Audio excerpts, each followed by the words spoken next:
जय Hind. Profit and loss का UPSI में पूछा गया क्वेश्चन है। ए ने एक वस्तु खरीदी और इसकी मरम्मत पर 550 रुपए खर्च। ए ने कोई एक वस्तु खरीदी और उसकी मरम्मत पर 550 रुपए खर्च कर दिए। फिर इसने इसे 10% लाभ पर बी को बेच दिया। हम क्या करते हैं, यहां से यहां तक का छोड़ देते हैं, बाद में पढ़ेंगे। ए ने क्या किया, इसे 10% लाभ पर बी को बेचा। मान लेते हैं ए ने उसको 100 रुपए में कोई वस्तु खरीदी। ए ने क्या किया, 100 रुपए में वस्तु खरीदी और बी को 10% लाभ पर बेच दिया। 100 का 10% कितना होता है, 10। यानी कि कितने में बेचा होगा, 110 में। ठीक है। बी ने क्या किया, बी ने इसे 20% हानि पर सी को बेच दिया। बी ने क्या किया, बी ने 20% हानि पर, यानी कि माइनस का 20%।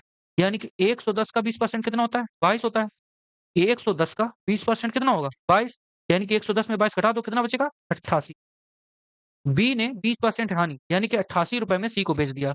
सी ने क्या किया, सी ने इसे 30% लाभ पर 6864 रुपए में बेचा। सी का ये तो 100% है ही है, और इसने 30% लाभ पर बेचा, यानी कि सी ने 88 का 130% लाभ, यानी कि 30% लाभ है तो 130% में बेचा। और कितने रुपए में बेचा, इसकी वैल्यू दी है 88 का 130% की वैल्यू कितनी दी है, 6864 रुपए।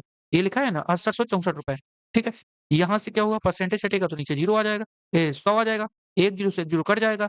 अब यहाँ 11 से काट लो, 11 अट्ठे 88, 11 छक्का 66 और 11 दूनी 22, 11 चौक 44। 8 से काट लो, 8 एकम 8, 8 सत्ते 56 और 88 64, 13 13 एकम 13 और 13 छंग 78। यहाँ से अब देखो ये 10 है, 10 की यहाँ गुणा कर लो। एक की वैल्यू कितनी आ जाएगी, 60 आ जाएगी। हमने ए का कॉस्ट प्राइस कितना माना है, 100 रुपए। यहाँ से 100 की वैल्यू कितनी आ जाएगी, यहाँ से 100 की वैल्यू आएगी 6000। ठीक है। यहाँ से 100 की वैल्यू कितनी आ गई, 6000 आ गई। यानी कि ए का कॉस्ट प्राइस कितना आ गया, यहाँ से 6000 रुपए। अब क्या बोला है, अब इस लाइन पे आते हैं। ए ने एक वस्तु खरीदी और उसकी मरम्मत पर 550 रुपए खर्च कर दिए। यानी कि इसमें से क्या करेंगे, 550 रुपए, 550 रुपए घटा देंगे, तभी तो ए का भुगतान किया हुआ मूल्य आएगा। ए ने वस्तु के लिए कितना भुगतान किया, वो मूल्य आ जाएगा। तो जीरो में जीरो गए, 10 में 5 गए, 9 में 5 गए 4, 5450 रुपए आ जाएगा। ऑप्शन नंबर कौन सा है, डी नंबर है। ठीक है।